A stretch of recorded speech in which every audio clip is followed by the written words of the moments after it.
Honourable Prime Minister, Ministers, ladies and gentlemen, delegates, welcome to the 17th Asia Security Summit, the IISS Shangri-La Dialogue.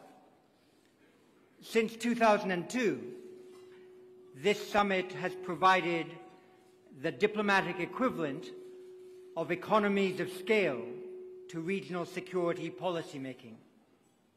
This year, we have brought together over 575 delegates from some 40 countries, with the highest ever number of full defense ministers participating. Our agenda has been refreshed with the most pressing issues of the day at the front and center of our deliberations. Allow me to thank all of our sponsors and the host government of Singapore for their tremendous support. We have developed the platform, set the stage, convened the participants, and we will soon hand it over to all of you to make the most of this defense diplomatic opportunity.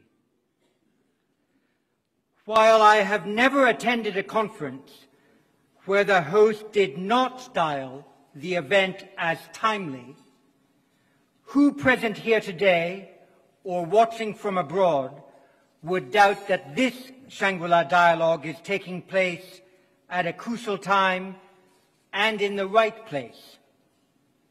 A great deal of work can be done here and now in Singapore to make June 2018 a memorable month in the history of this region's security development.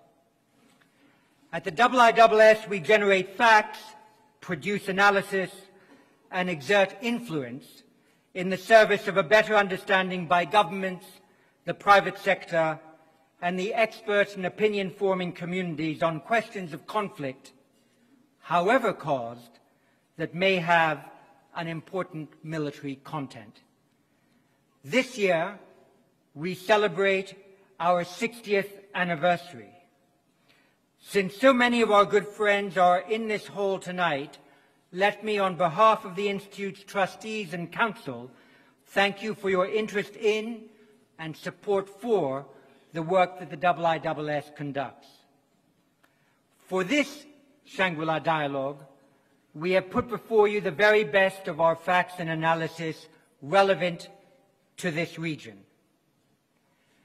The IISS 2018 Asia-Pacific Regional Security Assessment contains 12 detailed essays on issues as vital as the North Korean challenge, the implications of the siege of Marawi, ballistic missile defense in Asia, submarine and anti-submarine warfare capabilities in the Asia-Pacific, freedom of navigation patrols, the role of regional security mechanisms, and much more.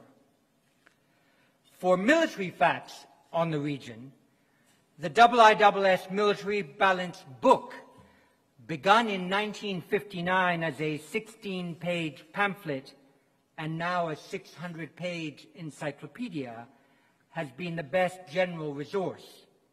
Now we have something better.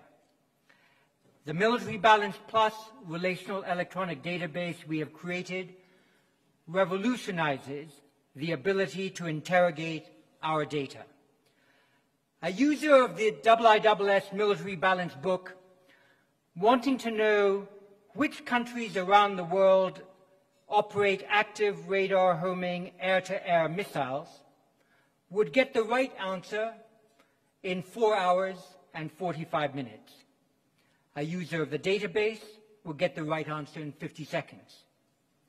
A user of the book wanting to know how many and what types of submarines are currently operated in Asia would get the right answer in about 45 minutes. A user of the IISS database in 20 seconds. Someone wanting to compare China's current defense spending in US dollars with that of, say, the 10 ASEAN states combined would calculate that correctly in about 2 hours using the book, but with the database in 50 seconds. The ability, therefore, to be able to ask numerous complex questions of the data and get answers in minutes rather than in days is transformative. Indeed, we believe that the IISS Military Balance Plus has the potential to change defense analysis as dramatically as the Bloomberg terminal changed access to financial information.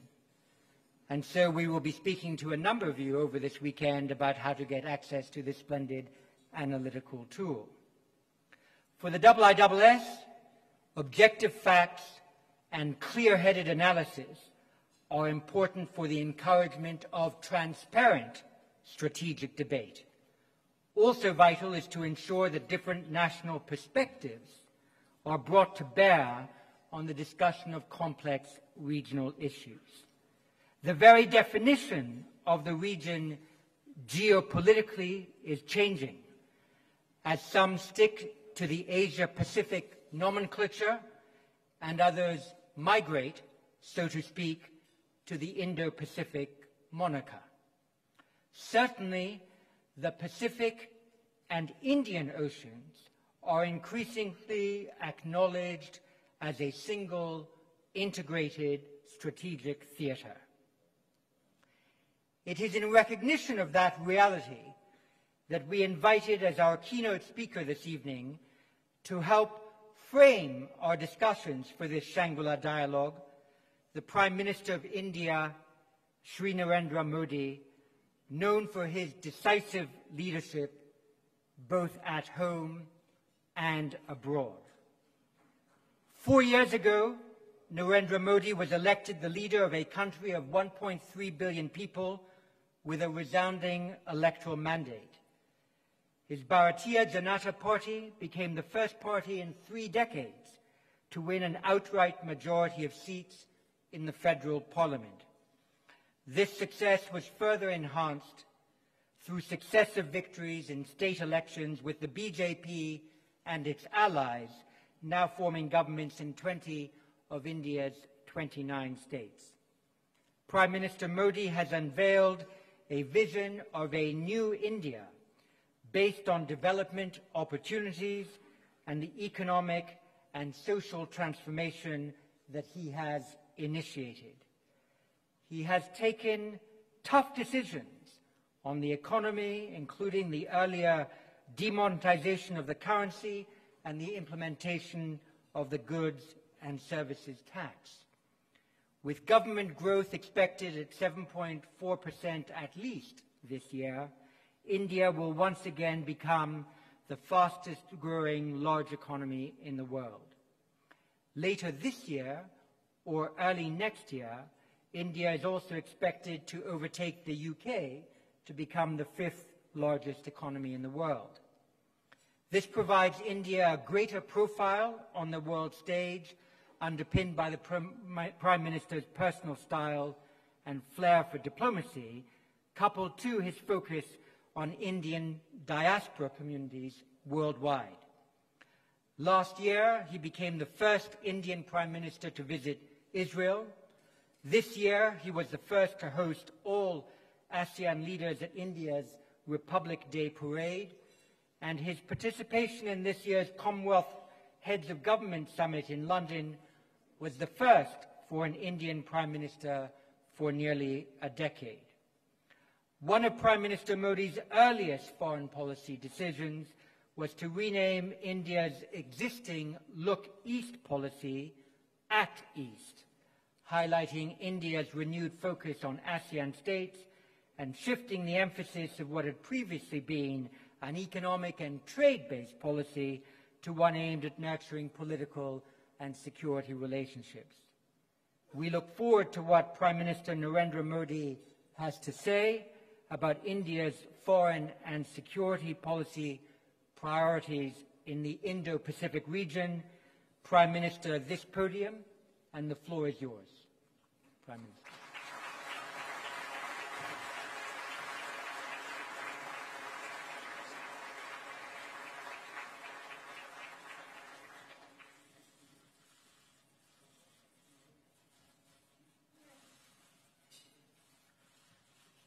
Prime Minister Lee Hsien Loong, thank you for your friendship, your leadership of India-Singapore partnership, and a better future for the region. Defence Minister, Mr. John Chipman, dignitaries and excellencies, Namaskar, and a very good evening to all of you. I am pleased to return to a region known to India since ancient times as Swarna Bhumi, the land of gold. I am also happy to be here in a special year, in a landmark year of India's relationship with ASEAN. In January, we had the unique honor of hosting 10 ASEAN leaders on our Republic Day. The ASEAN-India Summit was a testimony of our commitment to ASEAN and our Act East policy. For thousands of years, Indians have turned to the East, not just to see the sunrise, but also to pray for its light, to spread over the entire world. The humankind now looks to the rising East with the hope to see the promise that this 21st century beholds for the whole world. Because the destiny of the world will be deeply influenced by the course of developments in the Indo-Pacific region. Because this new age of promise is also caught in shifting plates of global politics and the fault lines of history. I'm here to say that the future we seek does not have to be as elusive as Shangri-La, that we can shape this region in our collective hopes and aspirations. Nowhere is it more apt to pursue this than in Singapore. The great nation shows us that when the oceans are open, the seas are secure, countries are connected, the rule of law prevails, and the region is stable, nations, small and large, prosper as sovereign countries. Free and fearless in their choices. Singapore also shows that when nations stand on the side of principles, not behind one power or the other, they earn the respect of the world and a voice in international affairs. And when they embrace diversity at home, they seek an inclusive world outside. For India, though, Singapore means more. It's a spirit that unites a lion nation and a lion city. Singapore is our springboard to ASEAN. It has been for centuries a gateway for India to the East. For over 2,000 years, the winds of monsoons, the currents of seas, and the forces of human aspirations have built timeless links between India and this region. It was cast in peace and friendship, religion and culture, art and commerce, language and literature. These human links have lasted even as the tides of politics and trade show their ebb and flow. Over the past 3 decades, we have reclaimed that heritage to restore our role and relationship in the region. For India, no region now receives as much attention as this, and for good reasons. Oceans had an important place in Indian thinking since pre-Vedic times. Thousands of years ago, the Indus Valley civilization, as well as Indian peninsula, had maritime trade. Oceans and Varuna, the Lord of all waters, find a prominent place in the world's oldest book, the Vedas. In ancient Puranas, written thousands of years ago, the geographical definition of India is with reference to the seas. Uttaro yat samudrasya, meaning the land which lies to the north of the seas. Lothal, in my home state Gujarat, was among the world's oldest ports. Even today, there are remains of a dock. No wonder Gujaratis are enterprising and travel widely even today. The Indian Ocean has shaped much of India's history. It now holds the key to our future. The ocean carries 90% of India's trade and our energy sources. It is also the lifeline of global commerce. The Indian Ocean connects regions of diverse cultures and different levels of peace and prosperity. It also now bears ships of major powers. Both raise concerns of stability and contest. To the east, the Malacca Strait and South China Sea connect India to the Pacific and to most of our major partners, ASEAN, Japan, Republic of Korea, China, and the Americas. Our trade in the region is growing rapidly, and a significant part of our overseas investments flow in this direction. ASEAN alone accounts for over 20%. Our interests in the region are vast, and our engagements is deep. In the Indian Ocean region, our relationships are becoming stronger.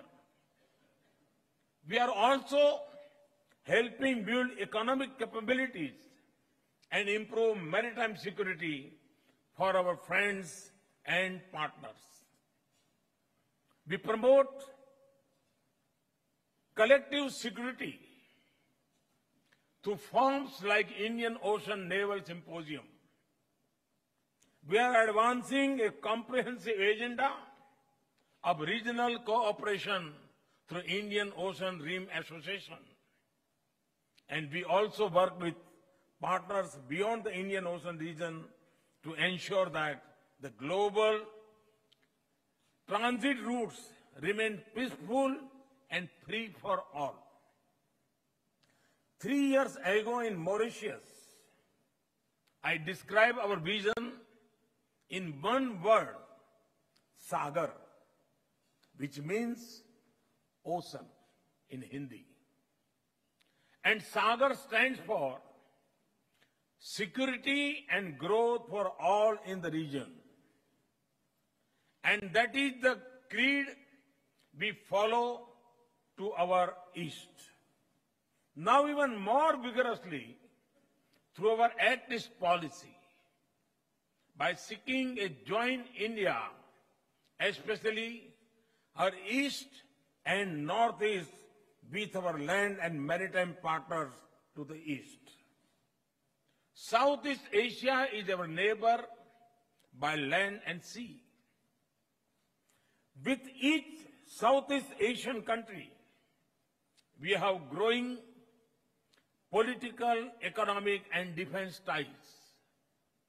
With ASEAN, from dialogue partners, we have become strategic partners over the course of 25 years. We pursue our relations through annual summits and 30 dialogue mechanisms, but even more through a shared vision for the region and the comfort and familiarity of our old links. We are active participants in Asia-led institutions like East Asia Summit, ADMM Plus, and ARF.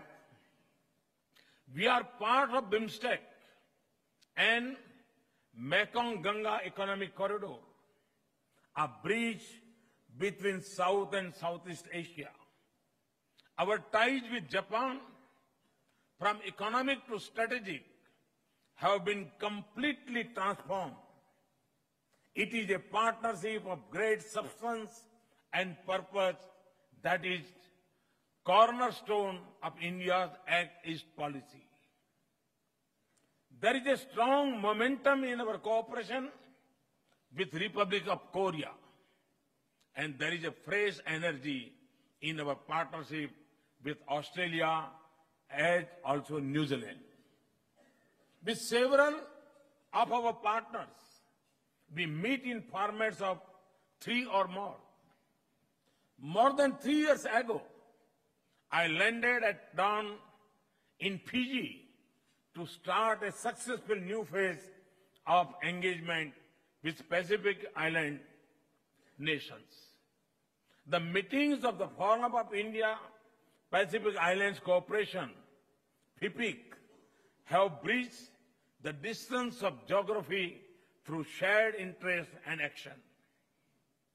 Beyond East and Southeast Asia, our partnerships are strong and growing.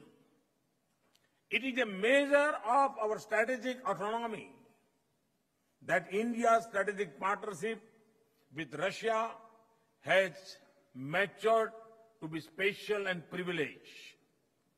10 days ago, in an informal summit at Sochi, President Putin and I shared views on the need for a strong multipolar world order for dealing with the challenges of our times. At the same time, India's global strategic partnership with the United States has overcome the hesitation of history and continues to deepen across the extraordinary breadth of our relationship. It has assumed new significance in the changing world. And an important pillar of this partnership is our shared vision of an open, stable, secure, and prosperous Indo-Pacific region. No other relationship of India has as many layers as our relations with China. We are the world's 2 most populous countries and among the fastest growing major economies. Our cooperation is expanding, trade is growing, and we have displayed maturity and wisdom in managing issues and ensuring a peaceful border. In April, a 2-day informal summit with President Xi helped us cement our understanding that strong and stable relations between our 2 nations are an important factor for global peace and progress. I firmly believe that Asia and the world will have a better future when India and China work together in trust and confidence, sensitive to each other's interests. India has a growing partnership with Africa, propelled through mechanisms such as India-Africa Forum Summits. At its core, our cooperation based on Africa's requirements and a history of warmth and mutual respect. Friends, coming back to our region, India's growing engagement is accompanied by deeper economic and defense cooperation. We have more trade agreements in this part of the world than any in other. We have comprehensive economic partnership agreement with Singapore, Japan, and South Korea. We have free trade agreements with ASEAN and Thailand. And we are now actively participating in concluding the Regional Comprehensive Economic Partnership Agreement. I have just paid my first visit to Indonesia, India's neighbor, 90 nautical miles close and not 90 nautical miles apart. My friend, President Widodo, and I upgraded India-Indonesia relations to a comprehensive strategic partnership. Among other shared interests, we have a common vision for maritime cooperation in the Indo-Pacific. On way from Indonesia, I stopped over briefly in Malaysia to meet one of ASEAN's most senior leaders, Prime Minister Mahathir. Friends, India Armed Forces, especially our Navy, are building partnership in the Indo-Pacific region for peace and security, as well as humanitarian assistance and disaster relief. They train, exercise, and conduct goodwill missions across the region. For example, with Singapore, we have the longest uninterrupted naval exercise, which is in its 25th year now. We will start a new trilateral exercise with Singapore soon, and we hope to extend it to other ASEAN countries. We work with partners like Vietnam and build mutual capabilities. India conducts Malabar exercise with the United States and Japan. A number of regional partners join in India's exercise Milan in the Indian Ocean and participate in RIMPAC in the Pacific. We are active in the Regional Cooperation Agreement on combating piracy and armed robbery against ships in Asia in this very city. Distinguished members of the audience, back home our principal mission is transforming India to a new India by 2022, when independent India will be 75 years young. We will sustain growth of 7.5% to 8% per year. As our economy grows, our global and regional integration will increase. A nation of over 800 million youth knows that their future will be secured not just by the scale of India's economy, but also by the depth of global engagement. More than anywhere else, our ties will deepen and our presence will grow in the region. But the future we seek to build needs a stable bedrock of peace. And this is far from certain. There are shifts in global power, change in the character of global economy, and daily disruption in technology. The foundations of the global order appear shaken, and the future looks less certain.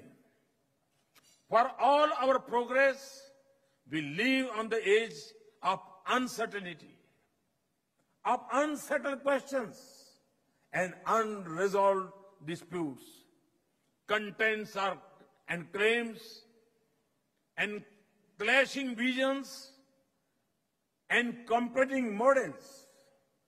We see growing mutual insecurity and rising military expenditure, internal dislocations turning into external tensions, and new fault lines in trade and competition in the global commons.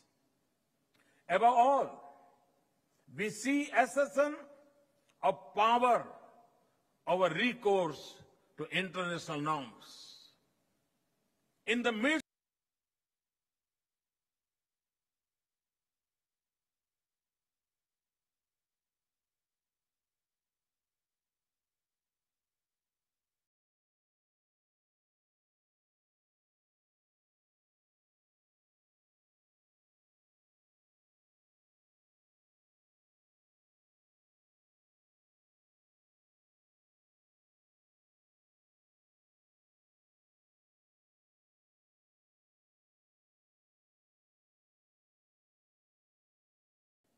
is it that possible?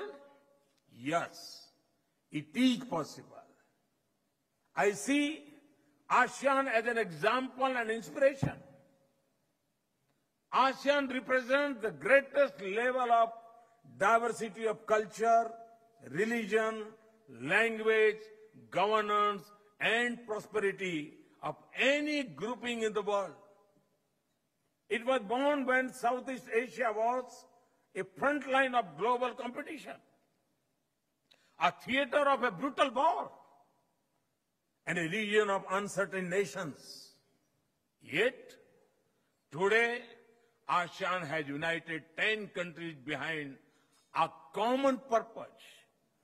ASEAN unity is essential for a stable future of this region, and each of us must support it, not weaken it. I have attended 4 East Asia summits. I am convinced that ASEAN can integrate the broader region. In many ways, ASEAN is already leading the process. In doing so, it had laid the foundation of the Indo-Pacific region. The East Asia Summit and the Regional Comprehensive Economic Partnership, 2 important initiatives of ASEAN, embrace this geography. Friends, the Indo-Pacific is a natural region. It is also home to a vast array of global opportunities and challenges. I am increasingly convinced with each passing day that the destinies of those of us who live in the region are linked. Today, we are being called to rise above divisions and competition to work together. The 10 countries of Southeast Asia connect the 2 great oceans in both the geographical and civilizational sense. Inclusiveness, openness, and ASEAN centrality and unity, therefore, lie at the heart of the new Indo-Pacific. India does not see the Indo-Pacific region as a strategy or as a club of limited members, nor as a grouping that seeks to dominate. And by no means do we consider it as directed against any country. A geographical definition as such cannot be. India's vision for the Indo-Pacific region is therefore a positive one, and it has many elements. The one, it stands for a free, open, inclusive region which embraces us all in a common pursuit of progress and prosperity. It includes all nations in this geography as also others beyond who have a stake in it. 2, Southeast Asia is at its center, and ASEAN has been and will be central to its future. That is the vision that will always guide India as we seek to cooperate for an architecture for peace and security in this region. The 3, we believe that our common prosperity and security require us to evolve through dialogue, a common rule-based order for the region, and it must equally apply to all individually as well as to the global commons. Such an order must believe in sovereignty and territorial integrity as well as equality of all nations, irrespective of size and strength. These rules and norms should be based on the consent of all, not on the power of the few. This must be based on faith in dialogue and not dependence on force. It also means that when nations make international commitments, they must uphold them. This is the foundation of India's faith in multilateralism and regionalism and of our principled commitment to rule of law.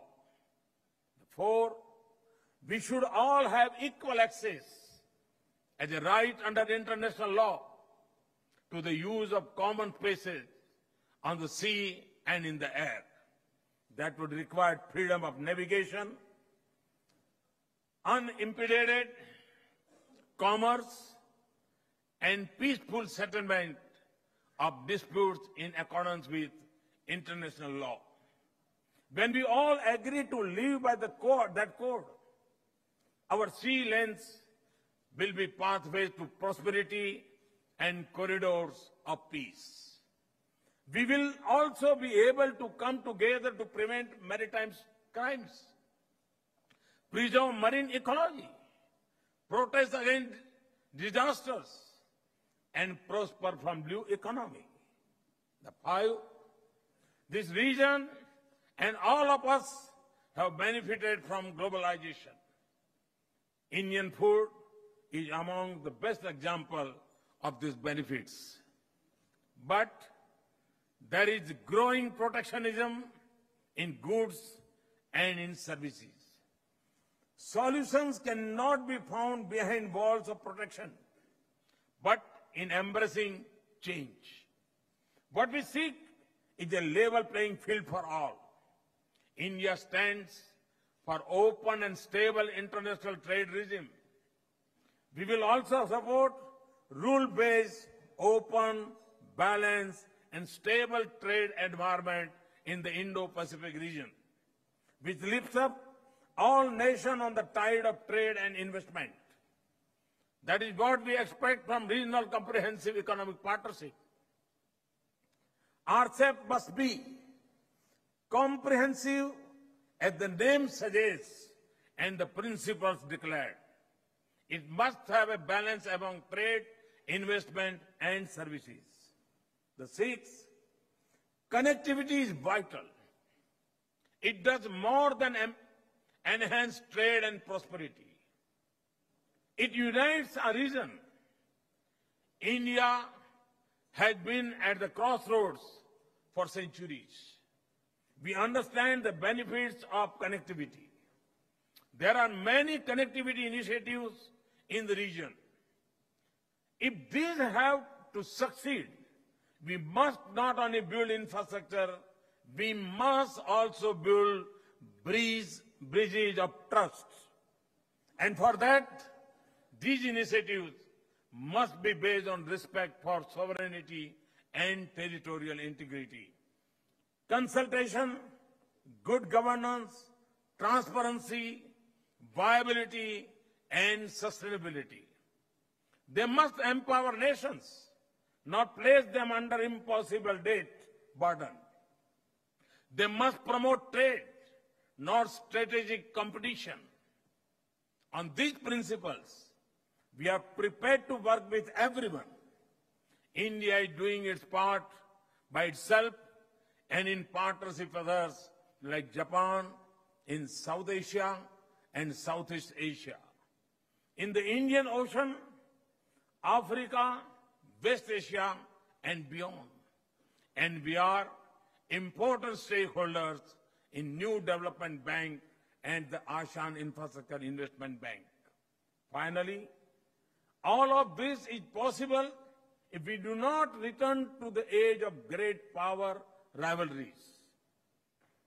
I have said this before. Asia of rivalry will hold us all back.